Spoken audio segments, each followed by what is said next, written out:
Եթերում ազատ լուրերի հիմնական թողարկումն է, ես Անի Ստեփանյանն եմ, բարև ձեզ, կարևորի մասին նախամարոտ։ Էկոնոմիկայի նախարար Գևորգ Պապոյանը այցելել է Արարատի ցեմենտի գործարան։ Նախարարը շրջել է գործարանի տարածքով, ծանոթացել արտադրական գործընթացին, առկա հզորություններին եւ աշխատանքների ընթացքին։ Դիլիջանում հայտնաբերվել ու ձերբակալվել են Երևանի Մուրացանի փողոցում օրեր առաջ տեղի ունեցած սպանության եւ սպանության փորձի գործով հետախուզվող երկու անձ։ Հիշեցնենք, հուլիսի 18-ին Մուրացանի փողոցում հայտնաբերվել էր D, ինչի հետևանքով նախաձեռնվել է քրեական վարույթ։ Մերձավոր Արևելքում ռազմական գործողությունները սպառնում են կաթվածահար անել նավթի փոխադրման երկու կարևորագույն երթուղիները։ Միացյալ Նահանգների նախագահ Դոնալդ Թրամփը խիստ պատիժ է խոստացել Իրանին եւ նրա դաշնակիցներին։ Ռուսաստանի խորքերում կրկին պայթյուններ են, ուկրաինական անօդաչու թռչող սարքերը հիմա էլ հարձակվել են Լենինգրադի մարզում գտնվող Վալդբերիսի խոշոր պահեստներին։ Այդ ընթացքում Եվրամիությունը նոր պատժամիջոցներ է սահմանում Մոսկվայի դեմ։ Ռուս-ուկրաինական պատերազմի վերջին զարգացումները։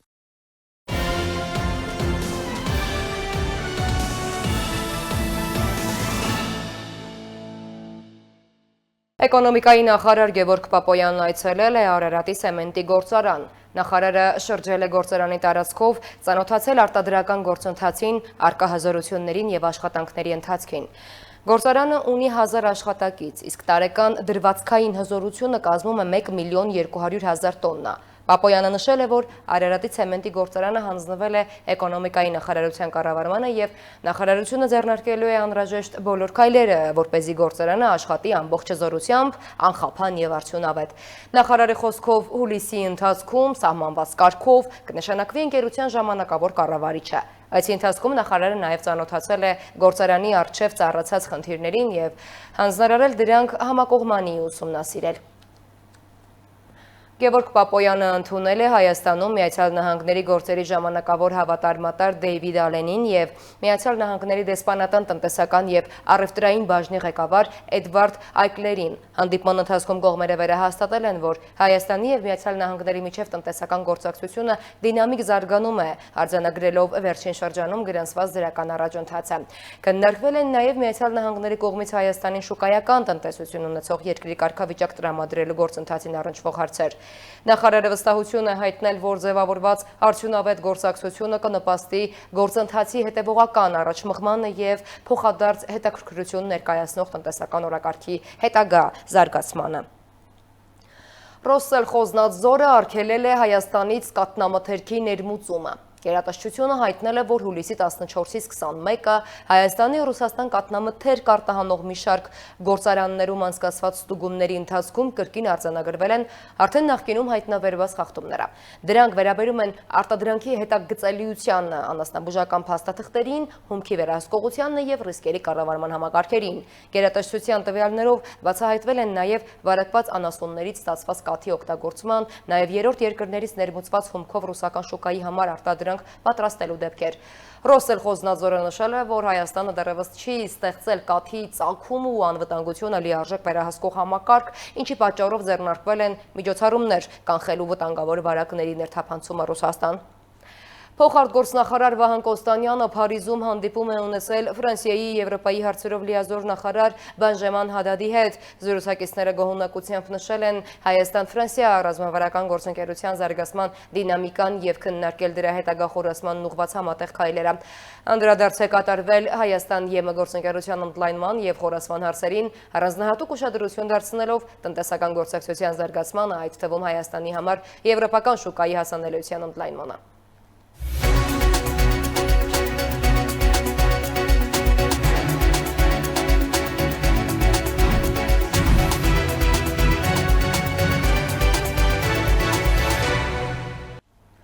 Դիլիջանում հայտնաբերվել ու ձերբակալվել են Երևանի Մուրացանի փողոցում օրեր առաջ տեղի ունեցած սպանության եւ սպանության փորձի գործով հետախուզվող երկու անձ։ Հիշեցնենք, հուլիսի 18-ին Մուրացանի փողոցում հայտնաբերվել էր D, ինչի հետևանքով նախաձեռնվել էր քրեական վարույթ սպանության փորձի եւ հրազենի ապօրինի շրջանառության հոդվածներով։ Գործի շրջանակում ավելի վաղ մեկ անձ արդեն ձերբակալվել էր։ Մերձավոր Արևելքում ռազմական գործողությունները սպառնում են կաթվածահար անել նավթի փոխադրման երկու կարևորագույն երթուղիները, որի հետևանքով Brent տեսակի նավթի գինը հատել է բարելի դիմաց $100 սահմանը։ Միացյալ Նահանգները 13-րդ գիշերը անընդմեջ հարվածում է Իրանի տարածքին, իսկ հութիների հարվածներից հետո Միացյալ Նահանգների նախագահ Դոնալդ Թրամփը խիստ պատիժ է խոստացել Իրանին և նրա դաշնակիցներին։ Կարմիր ծովում Սաուդյան երկու նավթատարների դեմ հարձակումներից հետո Ամերիկայի Միացյալ Նահանգների նախագահ Դոնալդ Թրամփը հայտարարել է, որ հութիների հետագա գործողությունների համար պատասխանատու է համարելու նաև Իրանին։ Հութիները հայտարարել են Սաուդյան Արաբիայի ծովային շրջափակման մասին, սպառնալով փակել Բաբ-էլ-Մանդեբի նեղուցով Սաուդյան նավթի տեղափոխումը։ Այս երթուղին դարձել էր Հորմուզի նեղուցը շրջանցելու հիմնական ուղիներից մեկը։ Այժմ վտանգի տակ են և Հորմուզը, և Կարմիր ծովը Հնդկական օվկիանոսին կապող Բաբ-էլ-Մանդեբը։ Մի շարք նավեր արդեն փոխել են երթուղին։ Բաբ-էլ-Մանդեբը շրջանցելու դեպքում Ասիա ուղևորվող լցանավերը կարող են ստիպված լինել անցնել Սուեզի ջրանցքով և շրջանցել Աֆրիկան, գրեթե եռապատկելով ճանապարհի տևողությունն ու զգալիորեն ավելացնելով փոխադրման արժեքը։ Եթե հութիները կրկին հարձակվեն, Միացյալ Նահանգները պատասխանատու է համարելու Իրանին, քանի որ նրանք գործում են որպես Թեհրանի դաշնակից ուժ։ Իրանի և հենց հութիների նկատմամբ ուժգին ռազմական պատիժ է կիրառվելու։ Նրանք դեռ բավարար ցավ չեն զգացել։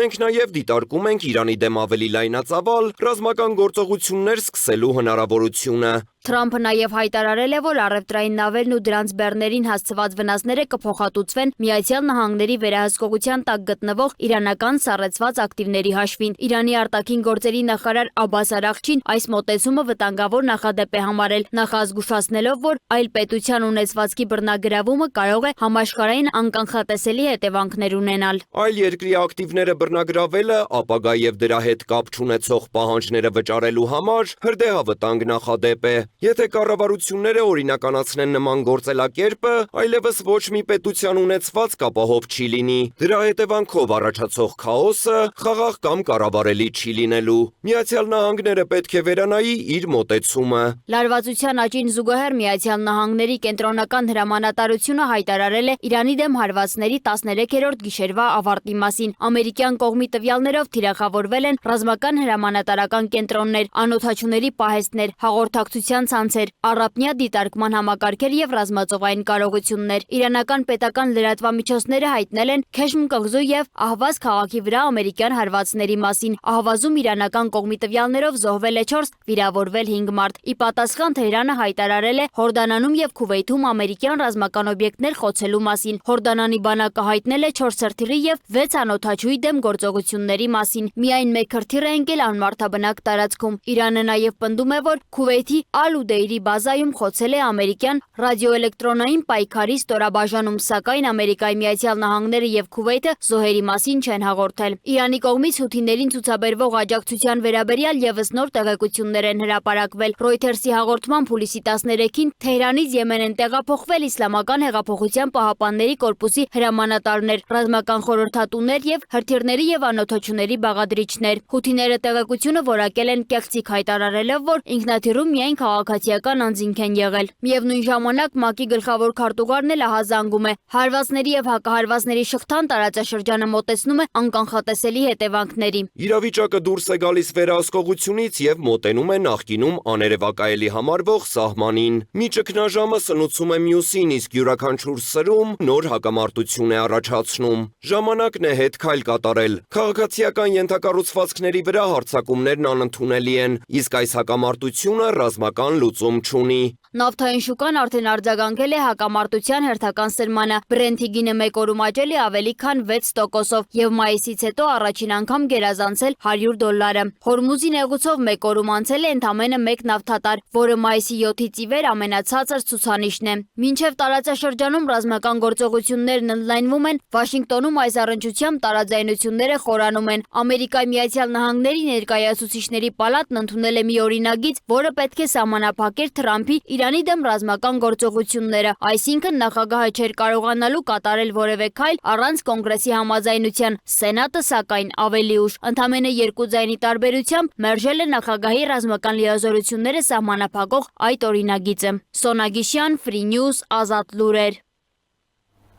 Ռուսաստանի և Իրանի արտգործնախարարներ Սերգեյ Լավրովը ու Աբբաս Արաղչին քննարկել են Պարսից ծոցում վերջին շրջանում ստեղծված իրավիճակը և հակամարտության խաղաղ կարգավորման հեռանկարների վտանգված լինելու հանգամանքը։ Մեկնաբանելով Ղրղստանի Չոլպոն Աթա քաղաքում Շանհայի գործակցության կազմակերպության անդամ պետությունների արտգործնախարարների խորհրդի նիստի շրջանակում կայացած նախարարների հանդիպման արդյունքները Ռուսաստանի արտաքին գործերի նախարարությունից հայտնել են, որ ռուսական կողմը ընդգծել է ռազմական գործողությունների ավարտի վերաբերյալ հնարավորինս շուտ պայմանավորվածություններ ձեռք բերելու կարևորությունը տարածաշրջանում կայունության, անվտանգության և անխոչնդոտ նավարկության վերականգնման համար։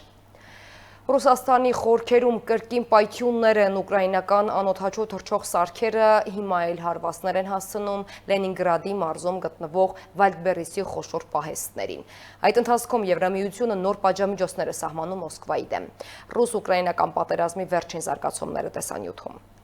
Ուկրաինական անօդաչու թռչող սարքերը հերթական անգամ թիրախավորել են Ռուսաստանի տարածքում գտնվող ենթակառուցվածքները, հարվածելով Լենինգրադի մարզում Վալդբերիզի խոշոր պահեստներին։ Հարվածների թիրախում են հայտնվել Սանկտ Պետերբուրգի Շուշարի, Ուտկինազավոդ եւ Նովոսարատովսկա բնակավայրերում տեղադրված պահեստային համալիրները։ Ըստ նախնական տեղեկությունների Շուշարի եւ Ուտկինազավոդի պահեստների աշխատանքը ժամանակավորապես դադարեցվել է։ Լենինգրադի մարզպետի խոսքով 3 մարդ հետ ուժել նրանց բժշկական օգնություն է ցուցաբերվում։ Վերջին ամիսներին Ուկրաինան զգալիորեն ընդլայնել է հեռահար անօդաչու թռչող սարքերի կիրառումը, թիրախավորելով Ռուսաստանի ռազմական եւ լոգիստիկ ենթակառուցվածքները, այդ թվում պահեստներ, ռազմաարդյունաբերական օբյեկտներ եւ վառելիքային համալիրներ։ Սրան զուգահեռ դիվանագիտական ճակատում Եվրամիությունը շարունակում է ուժեղացնել տնտեսական ճնշումը Ռուսաստանի նկատմամբ։ Ուկրաինայի նախագահ Վոլոդիմիր Զելենսկին ողջունել է Ռուսաստանի դեմ Եվրամիության ընդունած պատժամիջոցների 21-րդ փաթեթը, այն գնահատելով որպես կարևոր քայլ Մոսկվայի ռազմական կարողությունները սահմանափակելու ուղղությամբ։ Ես շնորհակալ եմ Եվրամիությանը եւ բոլոր եվրոպական առաջնորդներին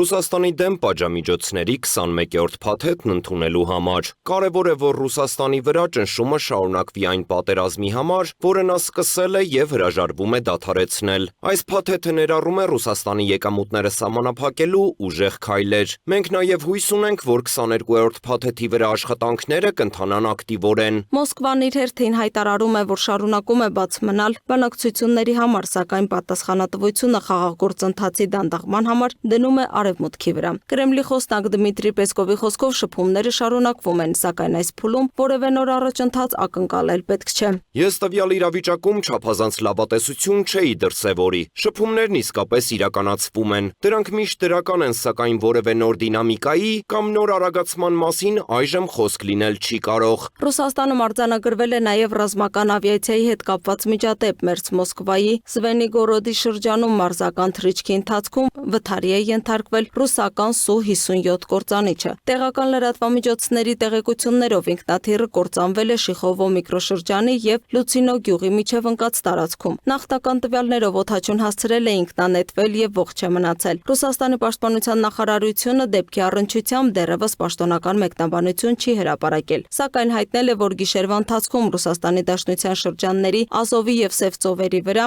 խոցվել է 571 ուկրաինական ԱԹՍ։ Այսպիսով ռազմական գործողություններին զուգահեռ շարունակվում է նաև տնտեսական եւ քաղաքական դիմակայունությունը։ Մի կողմից Ուկրաինան ընդլայնում է հեռահար հարվածների աշխարհագրությունը, մյուս կողմից Արևմուտքը մեծացնում է պատժամիջոցների ճնշումը Ռուսաստանի նկատմամբ։ Մինչդեռ Մոսկվան հայտարարում է, որ պատրաստ է բանակցությունների, սակայն առայժմ չի տեսնում դրանց արագ առաջընթացի նախադրյալներ։ Լուսինե Գրիգորյան, Free News Ազատ լուրեր։ Կիրովում գտնվող ձեռնարկության վրա ուկրաինական հարձակման հետևանքով 6 մարդ է զոհվել, ևս 26 մարդ տարբեր աստիճանի վնասվածքներ է ստացել։ Ուկրաինական տելեգրամյան ալիքները գրել էին, որ Կիրովի պաշտպանական նշանակության Ավիտեկ գործարանի դեմ կիրառվել է ուկրաինական Ֆլամինգո հրթիռը։ Ավիտեկը հակաօդային պաշտպանության միջոցներ եւ ավիացիոն բաղադրիչներ է արտադրում։ Ձեռնարկությունը ընդգրկված է Եվրամիության, Միացյալ Նահանգների մի շարք այլ երկրների պատժամիջոցների ցանկում։ Ուկրաինայի պաշտպանության նախարարության գլխավոր հետախուզական վարչության տվյալներով գործարանը մասնագիտացված է երկիր օդ դասի զենիթային հրթիռների, օդաչուների փրկության համար նախատեսված կատապուլտային նստատեղերի, ավիացիոն համակարգերի արտադրության մեջ։ Ձեռնարկությունը ներգրաված է նաև Տոր զենիթահրթիռային համալիրների արտադրության ծրագրում։ Միացյալ Նահանգների Սենատը կարող է արդեն առաջիկա շաբաթ քվեարկել Ռուսաստանի դեմ պատժամիջոցների նոր խիստ փաթեթի օգտին։ Օրինագծին արդեն աջակցում է ավելի քան 60 սենատոր, 39 հանրապետական եւ 22 դեմոկրատ, ինչը բավարար է այն Սենատում ընդունելու համար։ Թրամփի վարչակազմի խնդրանքով փաստաթղթում վերջին պահին ավելացվել են նաեւ Իրանի դեմ ֆինանսական պատժամիջոցները։ Սենատում երկու կուսակցությունների առաջնորդները այժմ համաձայնեցնում են նախաձեռնությունը քվեարկության դնելու ժամկետները, որպեսզի օրինագիծը ընդունվի մինչև օգոստոսի արձակուրդներին անցնելը։ Միջազգային եւ տարածաշրջանային մյուս նորություններին տեսաշարով ծանոթացեք։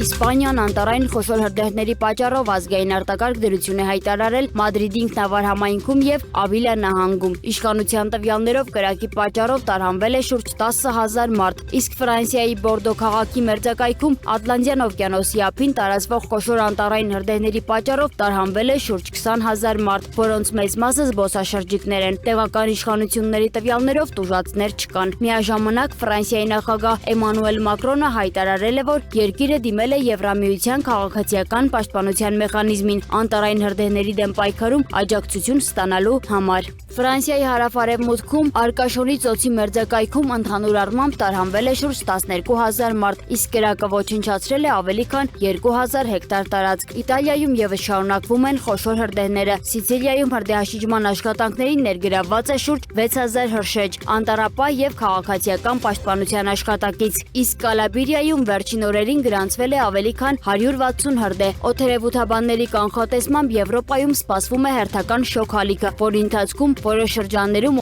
օդի ջերմաստիճանը կհասնի 40 աստիճանի։ Իռլանդիան 2026 թվականին Ուկրաինային կտրամադրի 125 միլիոն եվրոյի նոր երկկողմ աջակցության փաթեթ, այս մասին հայտնել է Ռեպորտը հղումանելով Իռլանդիայի կառավարության պաշտոնական կայքին։ Հայտարարության համաձայն օգնության փաթեթից 100 միլիոն եվրոն կուղղվի Ուկրաինային առաջնահերթ ոչ մահաբեր ռազմական սարքավորումների մատակարարմանը, իսկ 25 միլիոն եվրոն երկրի կարևոր ենթակառուցվածքների, մասնավորապես էներգետիկ համակարգերի վերականգնմանն ու պաշտպանությանը, ձմռանը նախապատրաստվելու նպատակով։ Աջակցության նոր փաթեթի մասին հայտարարել են Իռլանդիայի վարչապետ Միհոլ Մարտինը եւ արտաքին գործերի եւ առևտրի նախարար Հելեն Մքենթին։ Ավելի վաղ հայտնի էր դարձել, որ Իռլանդիայի վարչապետը պաշտոնական այցով ժամանել է Կիև։ Լատվիայի խորհրդարանը վերջնական ընթերցմամբ ընդունել է օրենքի փոփոխությունները, որոնք արգելում են Ռուսաստանում եւ Բելարուսում արտադրված մի շարք ապրանքների ներմուծումը։ Սահմանափակման ենթակա ապրանքների ամբողջական ցուցակը պետք է հաստատվի կառավարությունը։ Նախնական տվյալներով դրանում կարող են ներառվել ռուսական գրքեր եւ պարբերականներ, տեսախաղեր, սպորտային ապրանքներ, խաղալիքներ, հագուստներ եւ կոշկեղեն։ Արգելքը կգործի նաեւ երրորդ երկրներից մատակարարվող ռուսական եւ բելարուսական արտադրանքի նկատմամբ։ Միաժամանակ այդ ապրանքների տարանցումը Լատվիայի տարածքով դեպի Եվրամիության այլ երկրներ կշարունակի թույլատրվել։ Այս շամի համար այսքանը, թողարկման ավարտին ծանոթացեք եղանակային կանխատեսումներին, կհանդիպենք։